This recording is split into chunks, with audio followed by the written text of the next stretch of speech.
Se você investir nesses 5 tipos de fundos imobiliários, você pode perder muito dinheiro. E já adianto, esse vídeo não é para qualquer um. São para aquelas pessoas que buscam aumentar o seu patrimônio ao longo dos anos, aumentar sua renda passiva, ter uma renda basicamente previsível, crescente. Eu sei que em renda variável não é possível a gente prever, mas pensa comigo, se você escolhe bons fundos imobiliários, a chance de dar algum problema é muito pequena. E se você monta uma carteira de investimento bem diversificado, logicamente, todo mês você vai ter o rendimento entrando na sua conta. E quanto mais você investir, mais você vai ganhar.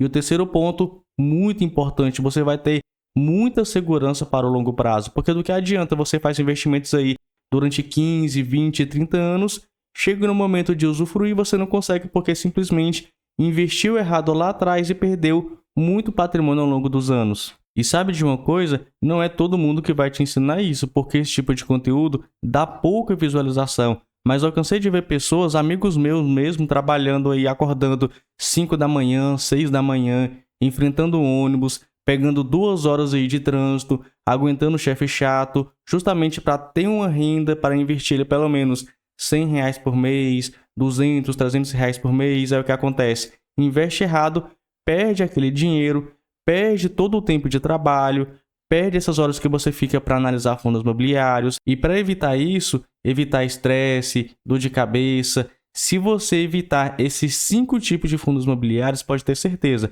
a sua carteira de investimento vai estar muito mais segura para o longo prazo. Sem enrolação, vamos lá então direto ao nosso primeiro tipo de fundo imobiliário que você deve evitar, que são justamente os fundos imobiliários monoativos ou monoinquilinos, aqueles que possuem apenas um único ativo ou um único inquilino. No caso aqui, como exemplo, a gente tem o XPCM11, ele tem apenas esse ativo aqui, ó. Beleza, ele possui mais de um locatário, mas um tempo atrás ele possuía apenas um locatário, o locatário resolveu sair e ele ficou com 100% de vacância. Então, se você investe em um fundo imobiliário que tem apenas um ativo, pode dar muito problema. Por exemplo, ele pode pegar fogo. Se isso acontecer, o fundo imobiliário vai perder a sua renda. O inquilino, se ele tiver apenas um inquilino, pode sair, que foi o que aconteceu no caso aqui do XPCM11. Ele perde toda a sua receita e o que acontece? Ele pode até mesmo cessar o pagamento de rendimento. E o que aconteceu com esse fundo imobiliário? Ele simplesmente caiu bastante. Se a gente joga aqui no Google, ó, XPCM11, perceba que desde o seu início ele caiu mais de 93%. Muita gente comprava ele aqui, ó, a R$ 98, a R$ 100. Tudo isso porque ele estava pagando muito bem. Mas tinha esse risco ali por trás. A Petrobras, que era a empresa que alugava aqui esse fundo, resolveu sair e ele perdeu toda a sua renda desde então. Vem lutando para conseguir novos locatários, mas mesmo assim ele ainda possui uma vacância de 62%, que é altíssima. Então, se você evitar fundos imobiliários monoativo, monoinquilino, você vai evitar muita dor de cabeça no longo prazo. Ah, Matheus, tem aquele ativo lá, tem aquele fundo imobiliário que tem apenas um ativo, bem localizado, é muito bom, beleza. Mas imprevistos é raro, mas acontece com frequência. Bem, o segundo tipo de fundo imobiliário que você deve evitar é justamente esses que você vê com dividend yield muito acima da curva, muito acima do normal. Por exemplo, DEVA11 com dividend yield de 23,31% e um PVP de 0,26%. Ah, Matheus, está muito descontado. Ah, Matheus, o dividend yield está altíssimo. Mas sempre falo isso nos meus vídeos. O que é o dividend yield? São os rendimentos pagos, ou seja, é o passado dividido pelo valor da cotação atual. Se o valor da cotação cai, o dividend yield aumenta e o PVP abaixa. Nesse caso, tá aqui, ó, esse dividend yield altíssimo porque ele vem caindo bastante. Se você der uma olhada aqui no gráfico do DEVA11, vamos subir aqui, olha só, desde o seu início caindo 82%. Do que adianta então você ganhar 20% em determinado ano e depois perder 80% do seu patrimônio, né? 80% do que você investiu. Matheus, eu invisto para o longo prazo. Beleza, mas você acha mesmo que vai ser fácil o DEVA11 voltar a ser negociado a R$ 146 igual você está vendo aí? Eu acho que é muito difícil, quase impossível para falar a verdade, porque ele teria que multiplicar por 5, 6, 7 vezes, e isso em fundos imobiliários é muito difícil. Em ações é um pouco mais fácil, mas em fundo imobiliário é um pouco mais difícil. Outro fundo imobiliário que está com dividend yield altíssimo, HCTR11. Olha só, dividend yield 22% PVP, 0,16. Aí você olha isso aqui e pensa, tá entregando muito, vou investir no fundo. Mas isso aqui é o passado. Tanto é que o HCTR11 já informou ao mercado que mês que vem não vai distribuir rendimento porque não teve resultado. Então, isso aqui não é garantia de rentabilidade futura.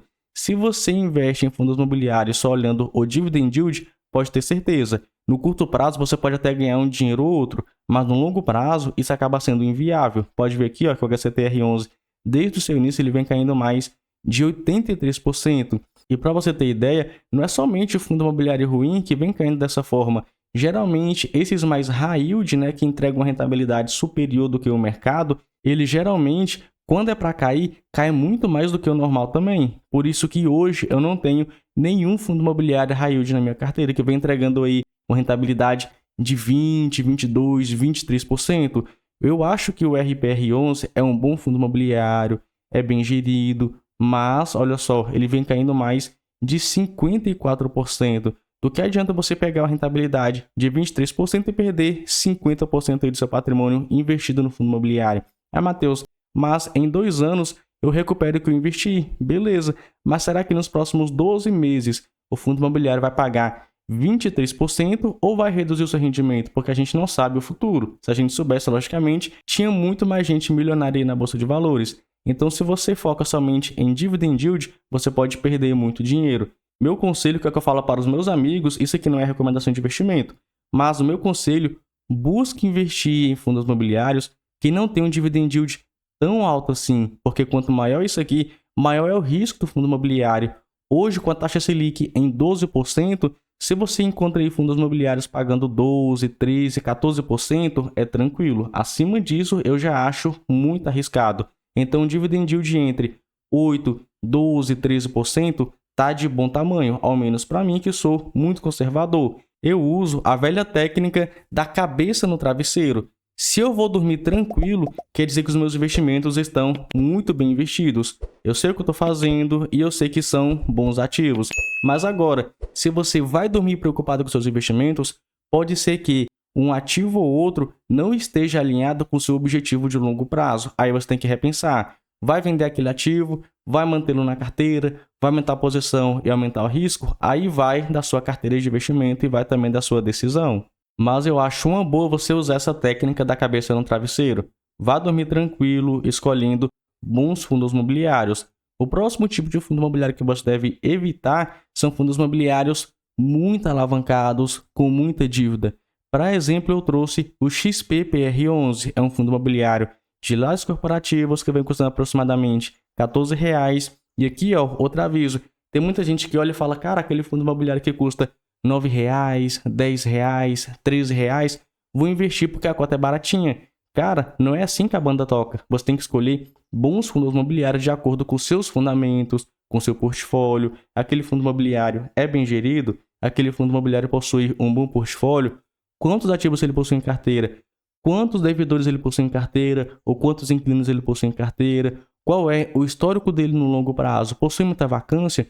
Tudo isso você deve analisar em um fundo imobiliário para descobrir se ele é ou não é um bom fundo para você investir para o longo prazo. Nesse caso aqui, vamos ver a dívida do XPPR11. E para você consultar todo o documento aqui nesse vídeo que eu vou te mostrar, é muito simples. Pode entrar aqui no Status Invest, clica aqui em Comunicado e você vai procurar ou o relatório gerencial ou o informe mensal. São os dois documentos mais relevantes para você analisar um fundo imobiliário. No caso do XPPR11, eu vou pegar o seu informe mensal do mês de novembro, que foi o último que foi publicado. Vamos lá na parte de passivos.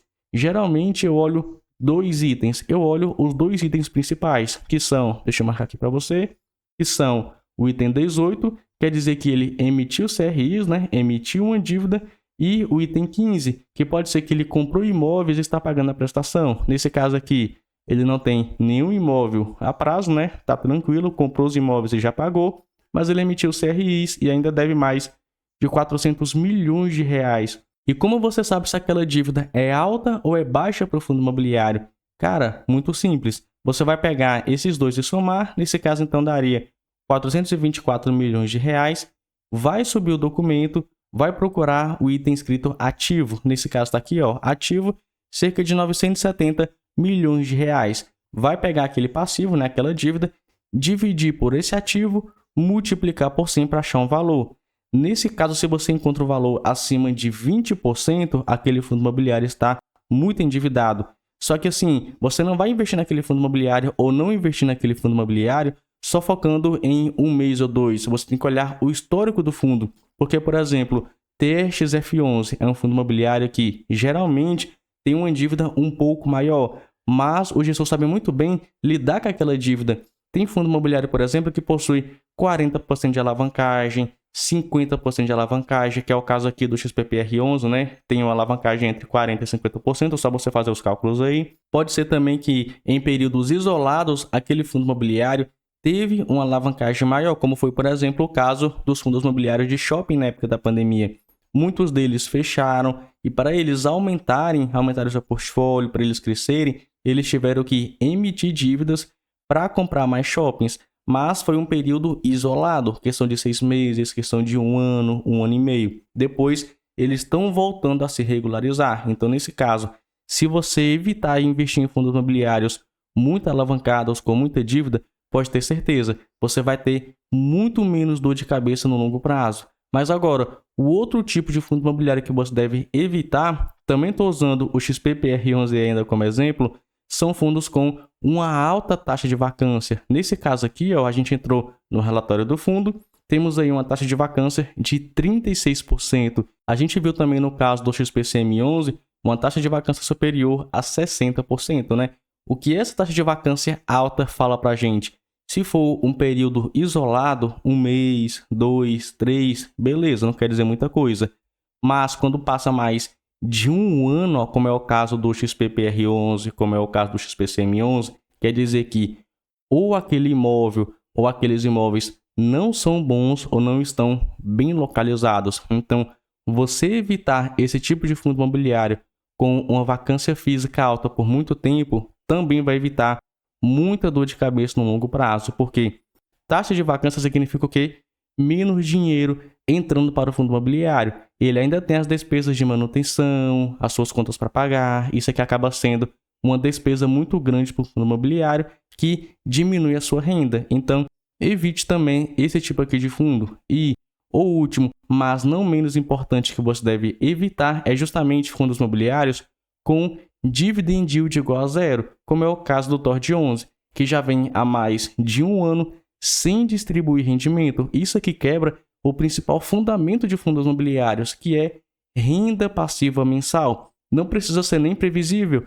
Ele está distribuindo 70 centavos, R$1 por mês. No outro mês ele pode distribuir 90, no outro 80, no outro 70. Pode ficar um mês aí sem distribuir, pode ficar 2 meses sem distribuir. Mas acima de um ano eu já acho muita coisa. Então, evite fundos imobiliários que não te dão um retorno financeiro, uma renda passiva mensal. E para eu não ficar falando aqui sozinho, eu queria que você desse um conselho para investidores novos. Qual foi o erro que você já cometeu que corroeu muito do seu patrimônio? Qual o conselho que você dá para aquelas pessoas que querem investir por 10, 20, 30 anos? Pode ter certeza que muita gente acaba não me ouvindo, mas ouve você que está comentando. Então, comenta aí que sua participação é muito importante, muito bem-vindo aqui para o canal. Fico por aqui, nos vemos então no próximo vídeo.